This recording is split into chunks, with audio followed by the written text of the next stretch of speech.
Hello, data alchemists. Today, I'm going to demonstrate to you how to perform Spearman rank order correlation analysis in GemMovie. But before we proceed to the demonstration, allow me to briefly discuss to you what Spearman rank order correlation is and its major assumptions.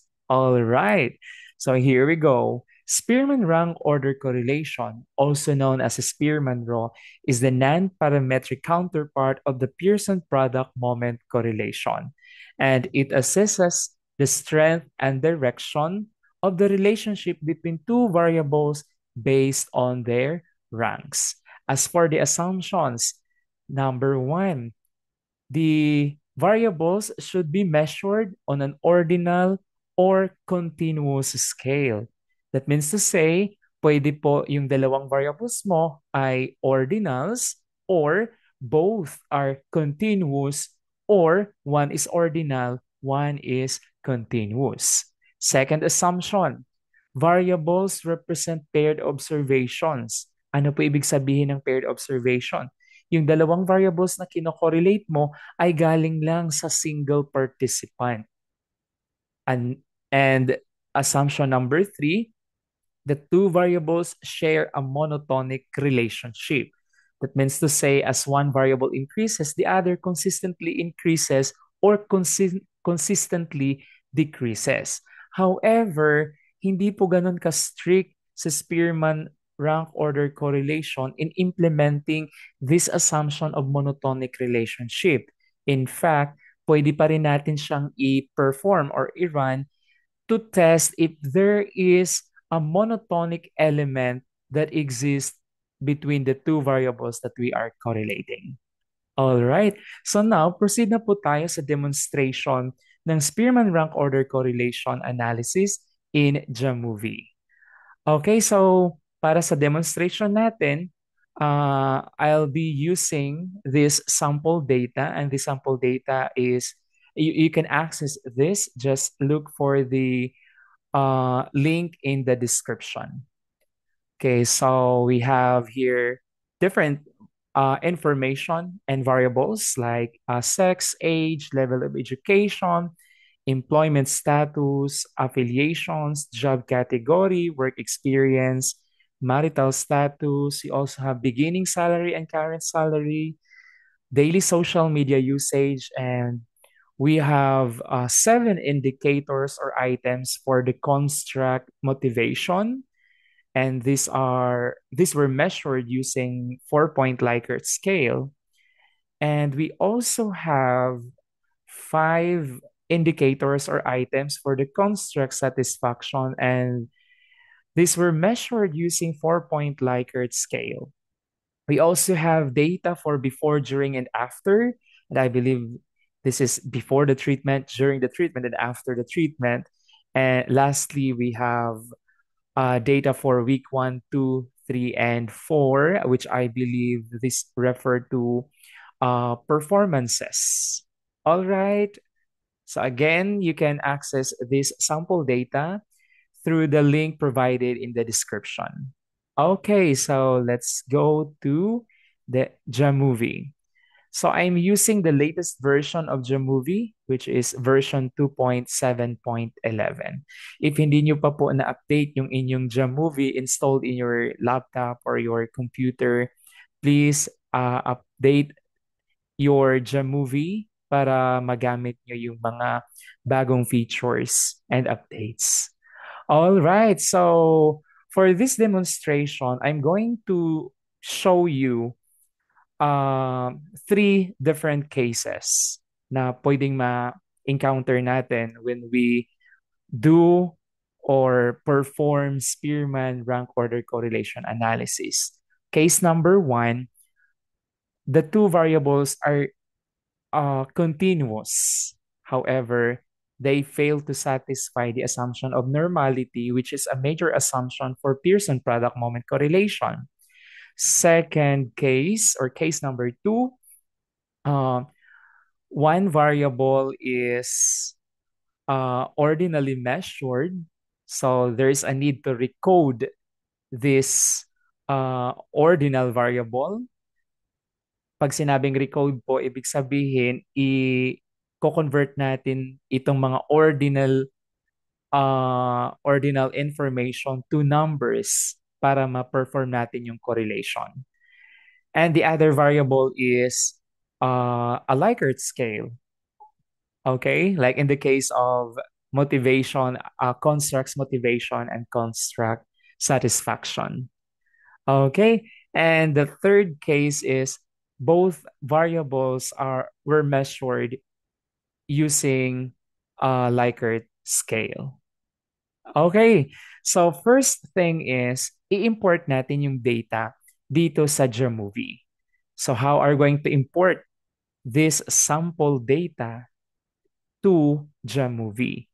So dito lang po tayo, i-click po natin ito, and then let us click special import.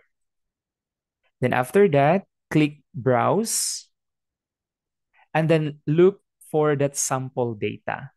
All right, so ito po yung sample data. The name of the file is data, and I'm going to click open. And we have here a preview of that data. All right, so i-delete lang po natin itong three empty columns na to. Delete three columns, okay. All right, so yan po yung ating sample data. Okay, so case number 1, let us perform Spearman rank order correlation for two continuously measured variables. So for this demonstration, let us correlate or let us test the, the hypothesis that there is no significant relationship between the participant's age and their current salary. Okay, so tingnan po muna natin yung ating mga variables na i-correlate. Again, participant's age and their current salary. So interested po tayo malaman kung may association ba or may relationship ba yung kanilang edad with their current salary. Okay? So for the variable age, so kung napapansin nyo, yung icon po niya ay naka-nominal. Okay? So ang gagawin po natin ngayon, double click po natin siya, yung column name, and then babaguhin po natin yung measure type. Kasi naka-nominal po siya by default, gagawin po natin siyang continuous. Kasi age naman is continuously measured or it's a continuous variable. Okay, sa end po naka-continuous na po siya. And then for the data type, naka-integer. Okay, next, check naman natin yung ating current salary variable. Okay, double click lang po. And then naka-continuous naman po siya kasi yung current salary natin is measured in peso. And then data type po natin is naka-integer po siya. Hindi naman po siya naka-decimal. Okay, so now, na-set na po natin yung ating levels of measurement for the two variables. So what's next? So let us check first there the normality of distribution. Okay? Kasi if these two variables are approximately normally distributed, then we will perform the Pearson product moment correlation. However, if we fail to satisfy that assumption of normality, then we will run the Spearman rank order correlation. Okay? Or kahit hindi na po natin i-run yung uh, I mean, hindi na tayo magde-decide kung Spearman ba or Pearson. If we do not assume for the distribution, then we can perform the Spearman rank order correlation. Okay? So, paano po ba natin iti-test or i-assess yung normality of distribution? So, punta lang po tayo dito sa Analysis tab and then click Exploration and then click Descriptives. Okay. So ngayon, hanapin lang po natin yung ating dalawang data, age and current salary. So, i-click lang po yung age and then i-move lang po natin sa variables. And then also the current salary, i-move natin in the variables box. Okay, next. So, i-click po natin yung statistics. And then, ang kailangan po natin dito ay yung Shapiro-Wilk test. So, this is the test to assess the normality of distribution. So, click po natin Shapiro-Wilk. Okay. So, we have here the result of the Shapiro-Wilk test. For variable age, the p-value is less than 0.001. And for the variable current salary, it's less than 0.001. So what's the decision rule? If the p-value is less than 0.05 alpha, then uh, we we conclude that the distribution is not approximately normally distributed. Okay, so these variables age and current salary are not approximately normally distributed. So, hindi tayo makakapag-perform ng Pearson product moment correlation. So, we will proceed with the Spearman rank order correlation. By the way, before proceeding to the correlation, meron ding ibang methods to assess normality, yung graphical method. So, i-click lang po natin yung plots. And then, so we have different plots here, statistical plots. So let's check histogram. Okay. Tingnan natin yung histogram. Okay, so this is the histogram for age and the histogram for the current salary. So both are skewed to the right. Okay? Pag sinabing skewed to the right, yung tail, mas mahaba yung tail sa right side ng distribution. So kapag skewed yung distribution, that signifies na not normal ang distribution. Okay, another plot we have density plot. So ayan, so hindi po siya nagmumukhang normal curve. Okay, so kaya hindi po normally distributed yung dalawang variables. Another is through backplot. So sa backplot naman, okay, so for example, for the variable age, mas madami yung data points natin sa lower values. Kaya nagkakaroon ng skewed distribution. Okay? And for the variable current salary, so highly skewed to the right po siya kasi mas marami yung nasa baba na mga values. And another is the normal QQ plot. Okay, so let's check the normal QQ plot. Ayan po, for the variable, okay, for the variable age, so may mga data points na malayo sa reference line. And for the variable current salary, the same din po, may mga data points na malayo sa reference line. Ibig sabihin po niyan, pag malayo sila sa reference line, that signifies na not normal ang distribution. Okay, so ngayon na-establish na natin and na-assess na natin na the distribution of the variables age and current salary are not approximately normally distributed.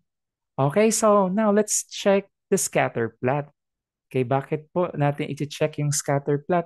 Para makita natin kung meron po bang monotonic relationship. Again, ano po ang monotonic relationship? As one variable increases, the other consistently increases or decreases. Okay? So, paano po mag-generate ng plot? I-click lang po natin yung plot tab, then click scatter plot. And then, okay, let's look for the variables age and current salary. So we have here the variable age, then move this to the x-axis, and then the current salary, move to the y-axis. It can be interchanged kasi in the case of correlation, there's no such thing as independent or dependent variable. Okay, so we have here the scatter plot. Okay. So as you can see in the scatter plot, there is no observable monotonic relationship. Okay.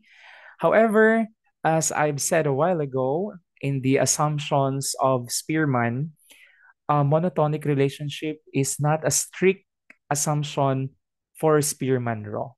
In fact, Spearman law, ginagamit siya to assess if there is a monotonic element.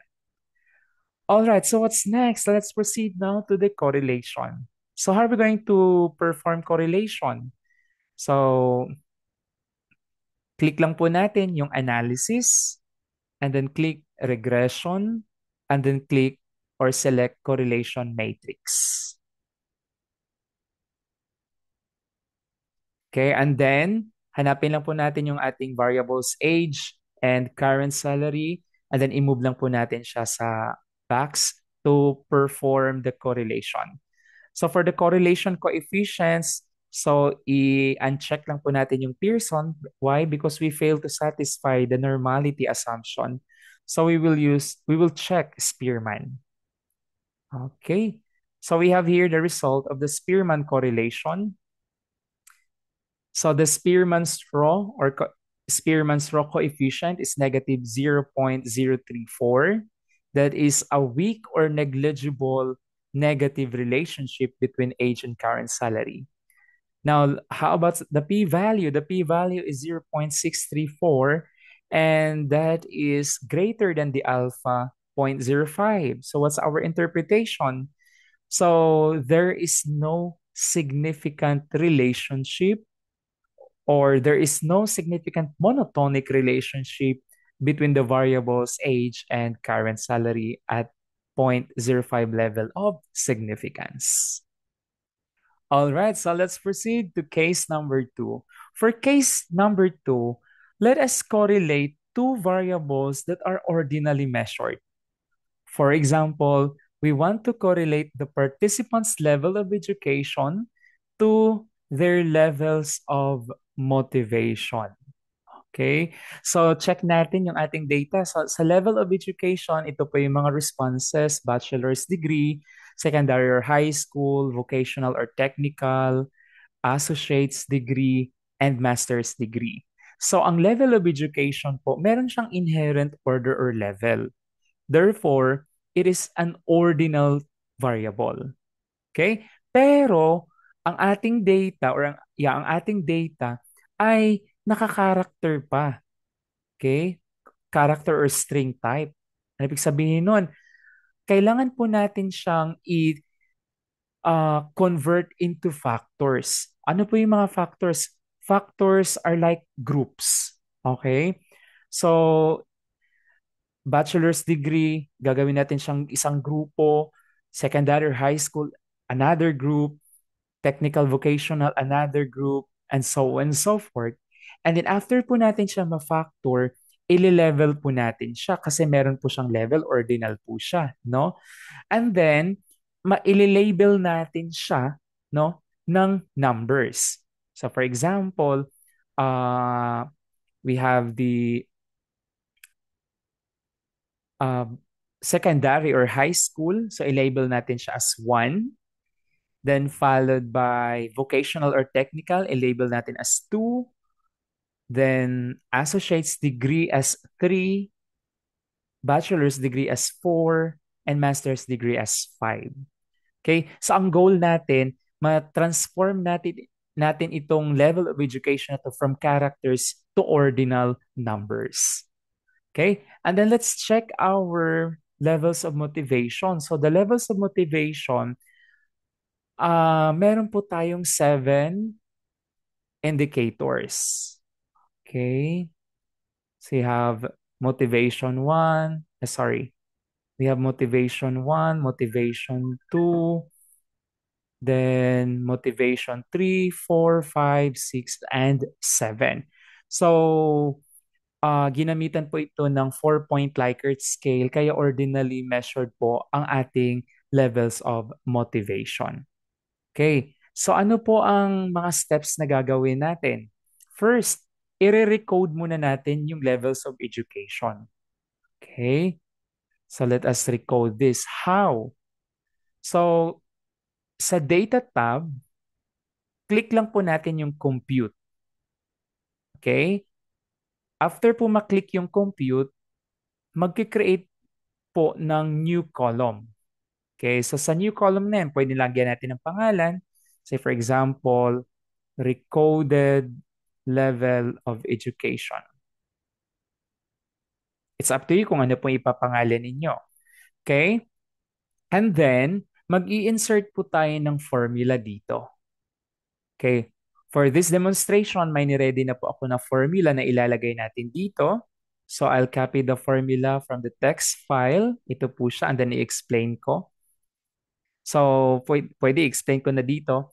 So we'll use the argument if, okay? If, and then we will call the column na i-recode natin. So the name of the column is level of education. Now, be careful po sa pag uh, type, no? Bakit? Kasi sa Jamovie, case sensitive po siya. So, kung ano yung kung naka-uppercase or naka-lowercase doon sa sample data, pati yung spelling, no, yung mga spaces and symbols, kung ano po yung nakalagay sa sample data or kung ano yung column name na ginamit mo sa sample data, yun din ang gamitin mo sa paggawa ng formula. Okay? So, ulit, if the column level of education is secondary or high school, i-label po natin siya as 1. Okay? And if the column level of education is vocational or technical, i-label natin siya as 2. If the column level of education is associate's degree, label that as 3. If it's bachelor's degree, label that as 4. If it's master's degree, label it as 5. Otherwise, NA. Okay? So, kakopy lang po natin ito. And then, i-paste lang po natin dito sa formula. All right. And then, click Enter.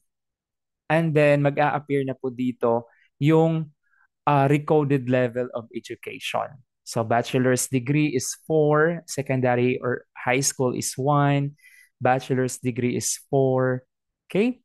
So, yan po. Ngayon, sa pagre-recode po, kailangan lang po natin i-establish na yun talaga ang order or ang level base sa uh, actual scenario. Okay? So, yan po. So, recoded na po yung ating level of education. Next, doon po tayo sa ating second variable, which is the levels of motivation. Ngayon, ang levels of motivation natin, meron tayong 7 indicators. Okay? So, meron pong different approaches when it comes to Likert scale.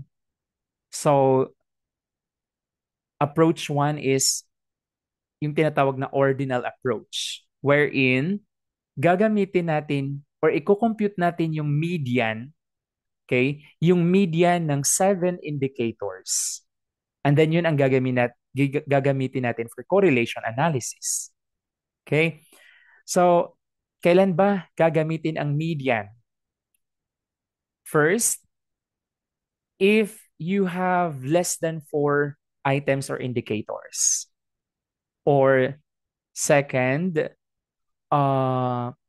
the items are not reliable.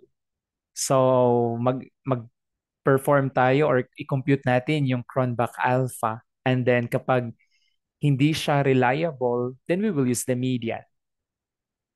And if the distribution is not approximately normally distributed, so kapag hindi yun na-satisfy, then we will use the median.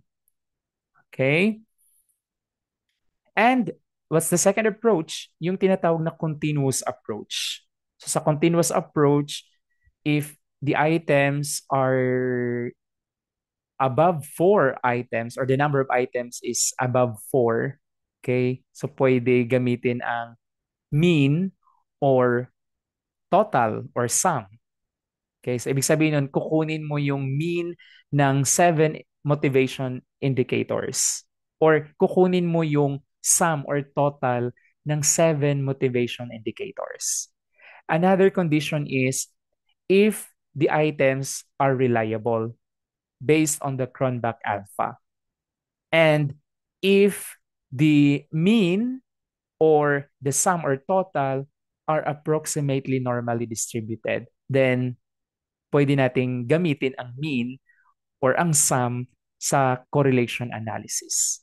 Okay? So, ang gagawin natin ngayon, iti-test muna natin kung reliable itong 7 indicators. Okay? So, paano po ba natin i-assess kung reliable yung itong 7 motivation indicators? So, ang gagawin lang po natin, i-perform natin yung Cronbach alpha. So, how?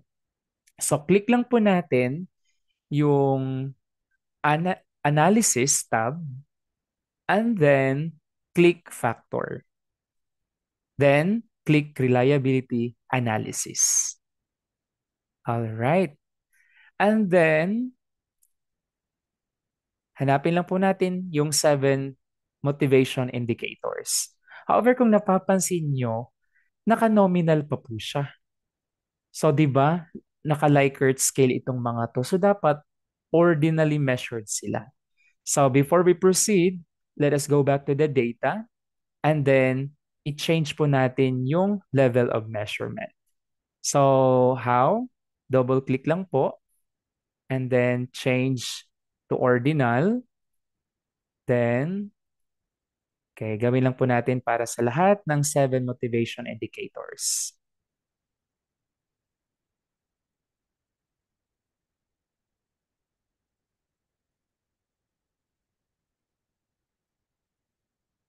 All right. So, tapos na. So, na-change natin yung measure type from nominal to ordinal.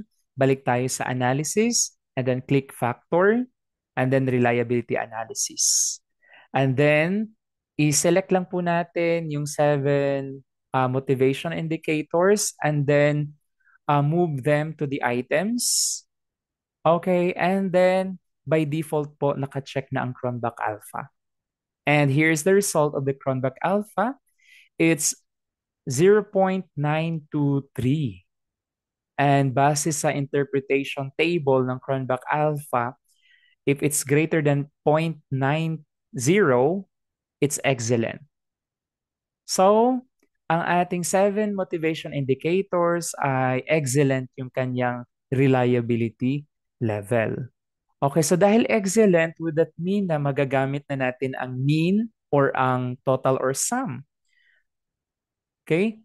Before we decide, i-assess muna natin yung uh, normality ng mean or ng sum or total. Okay? So ang next natin gagawin ngayon, let us compute the mean and the sum or total. Okay? So let's go back to our data. Okay. So click po natin yung last item ng ating motivation level. So the motivation number 7. And then in the data tab, click compute. Okay. And then, so magkakaroon tayo ng new column. So pangalanan natin itong new column as mean motivation. Okay. So sa mean motivation na to, ang gagawin lang po natin, kukunin natin yung mean ng 7 indicators per participant or per row. Okay, so ibig sabihin nun, add add the responses for the 7 indicators or items and then divide it by 7. Okay, to get the mean. Pero meron tayong formula dyan. So hanapin lang, i-click lang po natin itong function and then look for statistical and then look for the mean. Okay? And then double click lang po natin. All right. So we have here the mean. Ngayon, i-call lang po natin yung mga columns na i-compute natin yung mean. So how? So we'll use the backtick. Okay. Yan. And then like i-type lang po natin yung mga column names. So we have the motivation, uppercase, space 1. Now careful po tayo ha. Kung may space po yung ating column names, dapat may space din dito. Otherwise, mag-error po ito. No? Again, case sensitive po ang Jamovie. And then, comma. Alright, so ang gagawin ko ngayon, kukopyahin ko lang ito and then i-edit natin later yung mga numbers. Paste 3, 4, 5, 6, 7. Okay, and then papalitan ko lang po yung numbers. Motivation 2, motivation 3, motivation 4, motivation 5, motivation 6, and motivation 7. Okay, and then click enter. Ayan po. So meron sa bagong column natin, na-compute na po natin yung mean per participant or the mean motivation per participant. Okay. So pag ginamit po natin yung continuous approach, kailangan reliable siya, reliable yung mga items. And then kapag reliable yung mga items, ang may two options ngayon si researcher or si data analyst, either to use the mean or to use the sum. Okay, kasi merong mga studies na they use the mean of the items. Yung iba naman, tinototal nila. At yun ang kinokorrelate to the other variable. Okay, so let us compute also the total or the sum. Okay, so in the data tab, click compute. Yan po, so may bago tayong column. Pangalanan natin to as total motivation. Okay, or you can use sum motivation. It's up to you. So let's have total motivation. And then in the function, let's look for the sum. Okay, so we have here the sum, double click.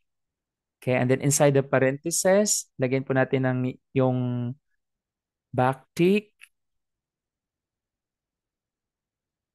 Okay, and then itatype lang po natin kung ano yung mga column names. So di ba isa-sum natin yung motivation 1 to motivation 7. So itatype lang po natin motivation 1, comma, and the next item, ay copy ko lang po ito ulit. And then edit natin later yung mga numbers. 2, 3, 4, 5, 6, 7. Okay, nag-copy paste lang po tayo sa motivation 2, motivation 3, motivation 4, 5, 6, and 7. Okay. So i-add, kumbaga sa formula na to, i-add lang po natin kung ano yung responses niya sa 7 indicators for motivation, i-add lang po. Okay? And then click enter. All right, so we have here our total motivation. So ayan. Okay, so we have 28, 28. Kasi di ba merong 7 indicators and the highest Likert scale is 4. So 7 times 4 is 28. Okay, so for participant 1, perfect yung kanyang response for motivation. Okay, and so on and so forth.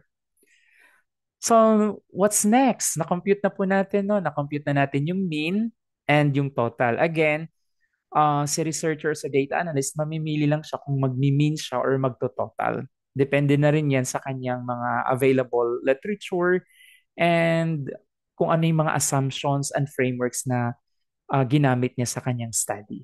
Okay, so what's next? So di ba yung 7 indicators are all reliable? Okay, so dahil reliable, we will proceed to the mean or the total. But hindi pa po tapos. Kailangan natin ngayong i-assess whether this mean motivation or the total motivation are approximately normally distributed para magamit natin sila. Para makaproceed tayo sa continuous approach.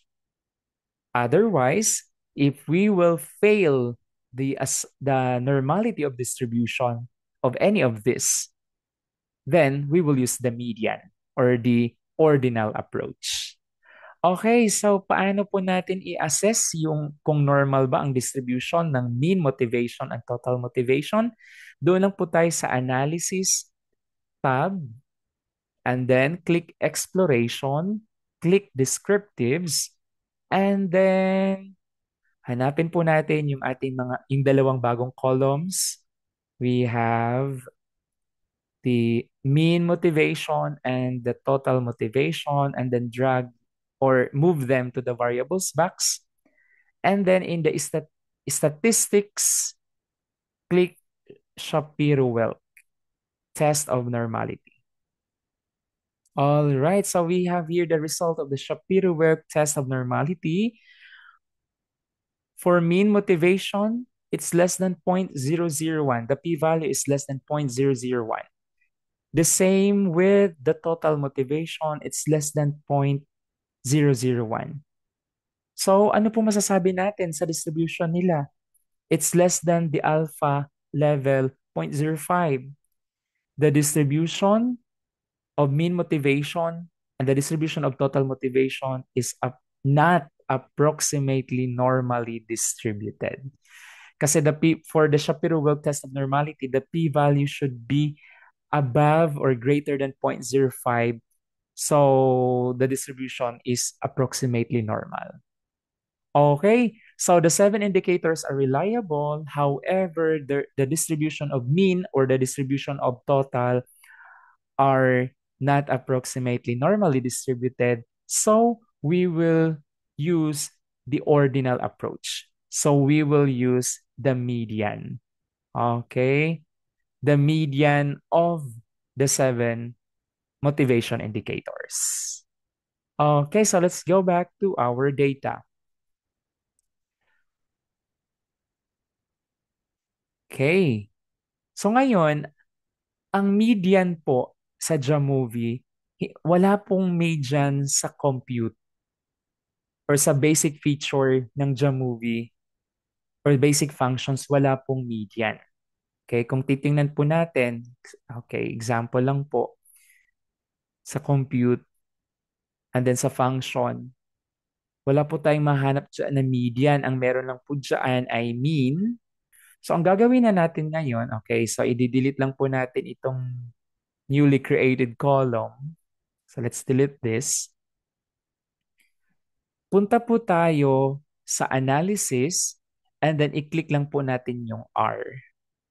Okay, kasi ang R po is ma-access din natin si R or may mga features si Jamovie na kailangan gamitin ang R. Okay, so i-click po natin ang R and then click natin yung RJ editor. Okay, so we have here our R. So ano nga ba ang R? R is a statistical programming language and it's the language for R Studio. Okay, so ang gagawin po natin ngayon, hanapin natin yung 7 motivation indicators and then i-move natin sila sa variables box. Okay, i-move po natin. Okay, and then magkakaroon po dyan ng mga computations, no? Pero hindi naman po yung kailangan natin. So, ang gagawin po natin ngayon, naka-ready na po yung aking mga codes to compute the median. Okay, so kopyahin lang po natin sa text file and then paste lang po dito sa ating uh, hindi po natin kailangan itong summary data. Paste lang po natin. Okay, ano pong meron dito? So, sa second line, yung ls po, kailangan natin siyang i-run para malaman natin if the object data is already in Jamovie or in the workspace of Jamovie. Okay? So ano ba yung object? Yan po yung nagko-contain ng mga data na sinisave natin sa workspace. later, i-call natin yung object na yon. Okay, para silang basket. Okay? So, i-run lang po natin itong ls, open close parenthesis. This tells us if the data object already exists in the workspace of Jamovie. So yung hashtag po itong kasunod, yan po ay comments lang. So wala pong gagawing analysis or ano lang yan, parang annotations lang or comment natin or guide natin para or reminder sa mga codes. Okay, let's run line 2. Yan. So pag niran po natin yung ls, kailangan po mag-appear itong naka-double quotation data. Okay? Yeah, pag lumabas po yan, ibig sabihin, nakasave na po sa workspace ni Jamovie yung data natin containing the seven motivation indicators or items. So what's next? So ngayon, i-call natin yung ating object na data and then yung dollar sign po, ibig sabihin, uh, if existing yung column, mag-i-extract siya. Pero yung median motivation kasi, wala po siya sa ating data. Okay? Wala siya sa ating yung sample data. So ang mangyayari niyan, madadagdag po siya. Imbes na mag-extract, madagdag. Okay? So magdadagdag tayo ng bagong column na ang pangalan ay median motivation. And then we will use the function apply. Okay, and apply that to the object data, to the object data. And then uh, i-call lang po natin yung ating mga items na nasa variables box. So you have the motivation 1, 2, 3, 4, 5, 6, and 7. Okay? Tapos yan po sila ay naka-double quotation kasi yan po ay mga pangalan ng column names. Okay, and then ang tawag po dito ay character vector. Okay? And then, ano po itong 1? Ang 1 po, ibig sabihin niyan, ang computation ng median ay per row. Hindi po per column. Kung per column po yun, I believe it's 2. But since we are using number 1, so the computation of median is per row or per participant. And then, ano pong kinocompute natin? Of course, the median. Kasi hindi natin magagamit yung mean or the sum or total. Kasi not approximately normally distributed sila, di ba? Okay, so and then what is this NA.rm? Ibig sabihin po niyan, i-remove po natin yung mga missing. Kung naka-true po siya, ibig sabihin, i-remove po yung mga missing or may missing. Okay? Kung naka-false po yan, ibig sabihin kasama. But for this case, i-remove po natin yung mga missing. Okay, so let's run this command from lines 6 to line 12. So i-highlight lang po natin and then click this arrow here, green arrow here, run. Okay. So yan, naran na po natin, no? Balik tayo sa data. Click data, data tab, and then check natin sa dulo ng ating data. Ayan po, meron po tayong bagong column which is median. Okay, or the median motivation. So yan na po yung median per row. Okay, example for participant 1, ang median motivation niya is 4. Okay, and so on and so forth. So yan, na-compute na po natin yung median motivation. Now, there's no need to perform or to assess normality kasi ang assumption po ng normality is we will use the mean or the total or the sum if the distribution is approximately normal. If it's not normal, then we'll use the median. Okay, that is why after mo makuha ang median, wag na tayo, hindi na, no need na for assessing the normality of distribution. Okay, so next, i-correlate na po natin. Okay, so how are we going to correlate the recorded level of education and the median motivation? So, i-click lang po natin yung Analysis tab and then click Regression and then click Correlation. Okay? And then, hanapin lang po natin yung mga variables natin. So, we have the recorded level of education. I-move lang po natin sa box.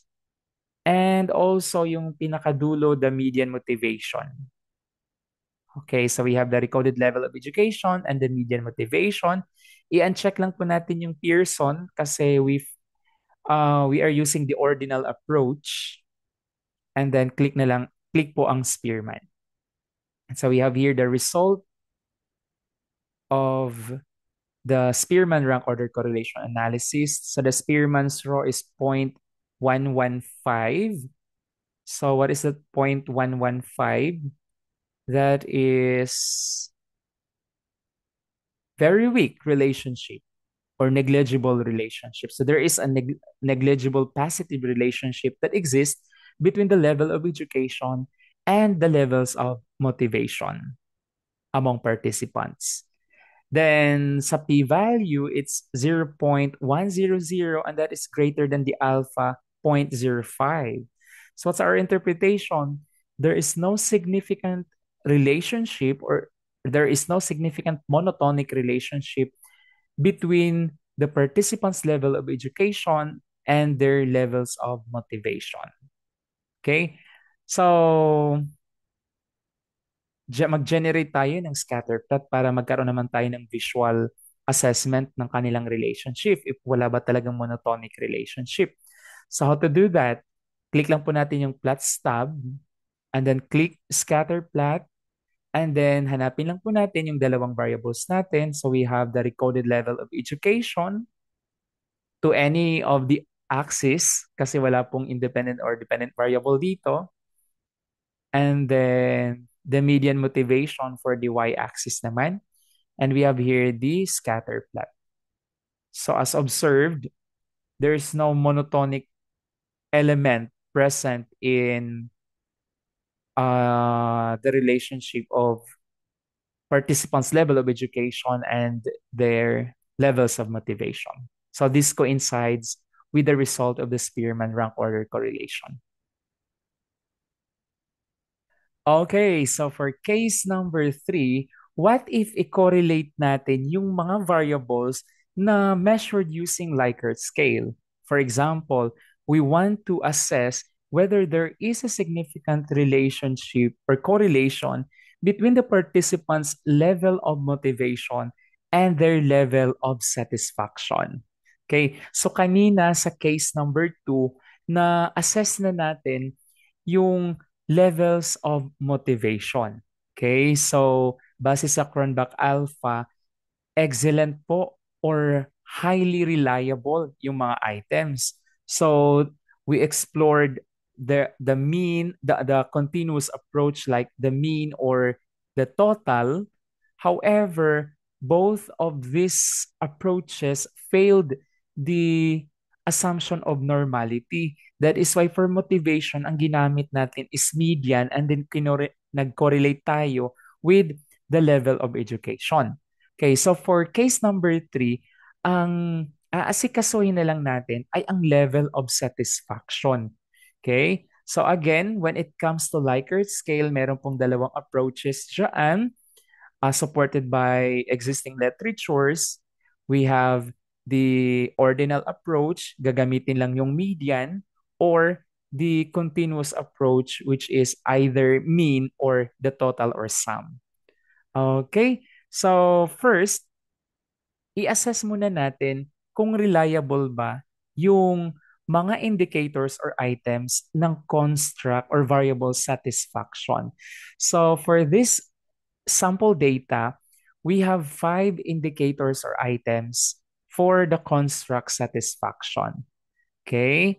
So ngayon, i-assess muna natin yung reliability using the Cronbach Alpha. Okay? So, click lang po natin yung, okay, before tayo mag-proceed sa analysis, i-change muna natin yung level of measurement for each satisfaction item. Double-click lang po and then change lang po natin from nominal to ordinal.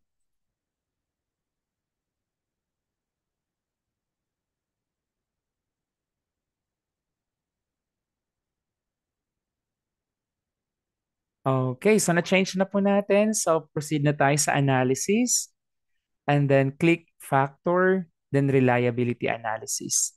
And then i-move lang po natin itong 5 indicators ng satisfaction to the items box. And then by default po naka-check na ang Cronbach alpha. The Cronbach alpha is 0.880. So ano po ibig sabihin? Ano pong interpretation niyan? So that is um, good. So the reliability coefficient is good or the internal consistency is good. Okay, so anong kasunod nun? So possibly gagamitin natin ang mean or ang sum or total. Okay, so next gagawin natin, i-compute natin yung mean at ang total. Pero sa practice po, mamimili lang po kung mean ang gagamitin or total, then back up with existing literature po or framework na ginagamit ng ni researcher. Okay, so let's go back to the data tab and then, okay, doon po tayo sa last item ng satisfaction. Ayan, nakaklik naman po siya. And then, click lang po natin yung data tab and then click compute. Alright, so may bago tayong column. Pangalanan natin siya as mean satisfaction. Okay, and then in the function, hanapin lang po natin si mean sa statistical category. So we have here the mean and then double click and then again, lagyan po natin siya ng backtick. Okay, type lang po natin kung ano po yung column names natin sa data natin, yun din po ilalagay natin. So we have satisfaction, space 1, comma, and then kopyahin ko lang po, copy and paste, and then edit natin yung number. 2, 3, 4, 5. Okay, walang comma.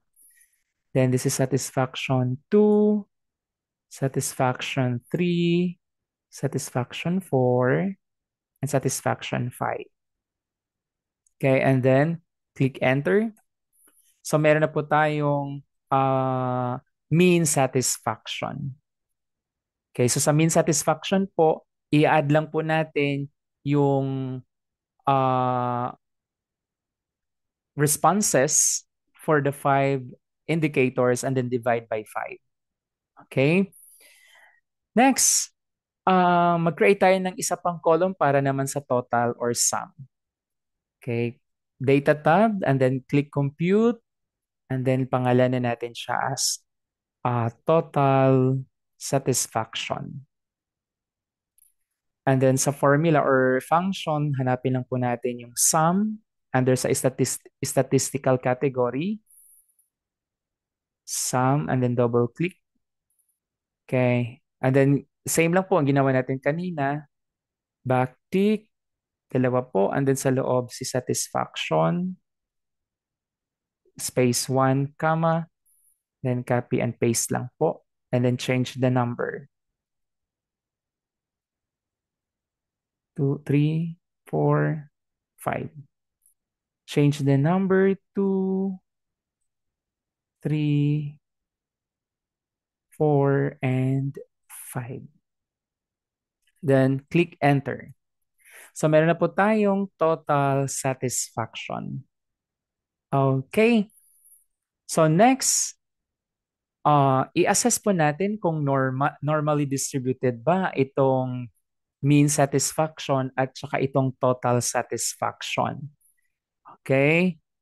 So, how are we going to assess normality?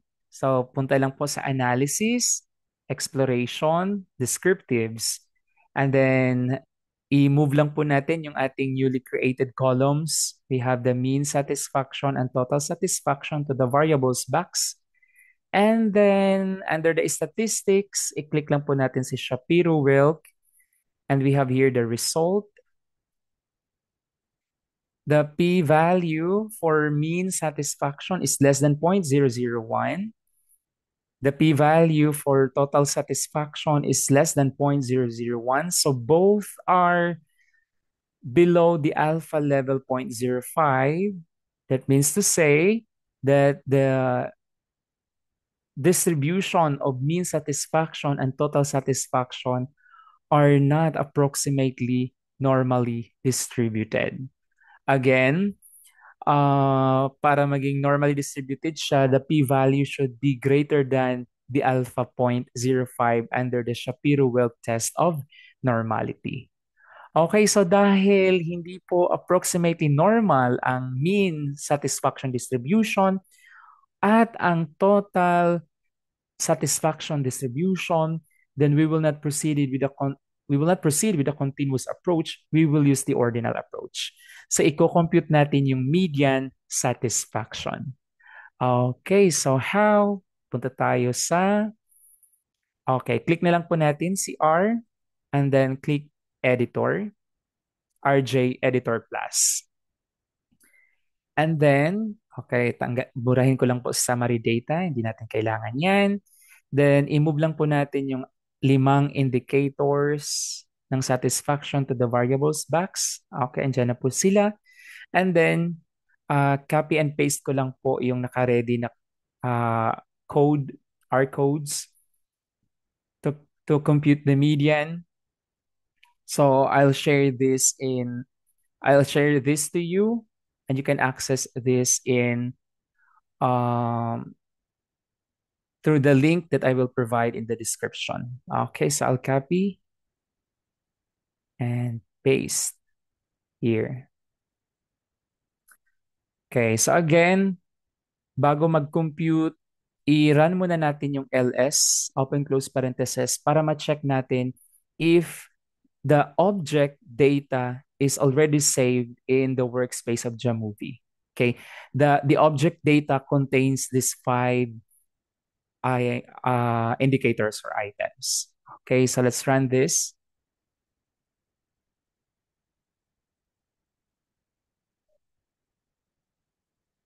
Okay, so we have an error here, undefined columns selected, pero nag-appear naman yung double quotation data. So let's just assume na okay yan. Okay, malalaman natin yan when we run the next command. Okay, so sa data na yan, i-compute natin. Okay, let's call the data containing the 5 satisfaction indicators. And then, magdagdag po tayo ng bagong column. Gaya ng ginawa natin kanina kay motivation, ngayon naman for satisfaction. So, edit lang po natin, satisfaction. And then, use the apply function. Apply natin sa data natin, the object containing 5 indicators. And then, i-edit lang po natin ito. Palitan natin ng satisfaction. The satisfaction 1. Okay, I'll copy and paste. Uy, something is missing. The double quotation. Okay. Then copy here. And here. Satisfaction 3, satisfaction 4, satisfaction 5. And then burahin na natin yung sobra. Okay, and then 1 means per row ang computation ng median. And then median ang kailangan natin. And then NA.rm, that means remove the missing values.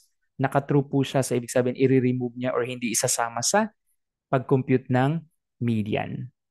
Okay, so let's run this.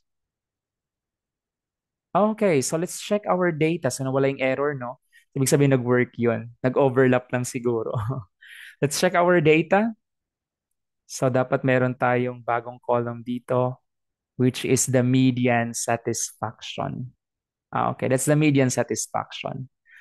Okay, so ngayon, kanina na-compute na natin sa case 2, meron na tayong median motivation and then meron na tayong median satisfaction. So yan ang ating i-correlate. Okay. Remember, our hypothesis here is to test whether there is no significant relationship between the participants' level of motivation and their levels of satisfaction. Okay, so let's run the analysis.